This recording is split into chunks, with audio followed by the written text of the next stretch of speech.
সুপ্রভাত বন্ধুরা, দেশ ডেলি ব্লগে আপনাদের সবাইকে স্বাগত। আশা করি আপনারা সবাই খুব ভালো আছেন, আমরাও খুব ভালো আছি। তবে চলুন শুরু করা যাক আজকে আমার ভিডিও। আজকে আমরা সপরিবারে চলেছি নৈহাটির বড়মা দর্শনে। অনেক দিন ধরেই যাবো করছি, কিন্তু যাওয়া হয়ে উঠছে না। যে বলে না, না টানলে যাওয়া হয় না। যাই হোক, অবশেষে আমরা সবাই মিলে যাচ্ছি। পথেও আপনাদের সাথে দেখাবো কিভাবে যাওয়া যায়, আর ওখানে গিয়েও সবই আপনাদের সাথে শেয়ার করব। আমরা নৈহাটি বড়মার এখানে চলে এসেছি। আমাদের গাড়িতে আসতে 1.5 ঘন্টা মতো টাইম লাগলো। আজকে এসে দেখি প্রচণ্ড লাইন। আমরাও ডালা নিয়ে লাইনে দাঁড়িয়েছি সবাই।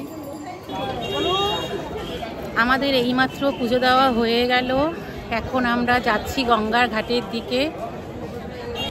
আপনারা দেখতেই পাচ্ছেন কিরম লাইন। আজকে রোববার, তাও মার কাছে যাওয়ার জন্য কিরম প্রচুর লাইন।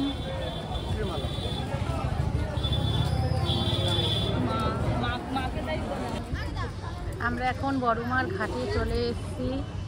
দেখতেই পাচ্ছেন এখন জোয়ারের জল সামনে থেকে এগোচ্ছে, অনেকে স্নান করছে। সামনে একটা লঞ্চ দাঁড়িয়ে আছে, এইটা মনে হয় ছাড়বে। আমাদের গাড়িও এখানে দাঁড়িয়ে আছে, এখানে গাড়ি রাখার পার্কিং আছে।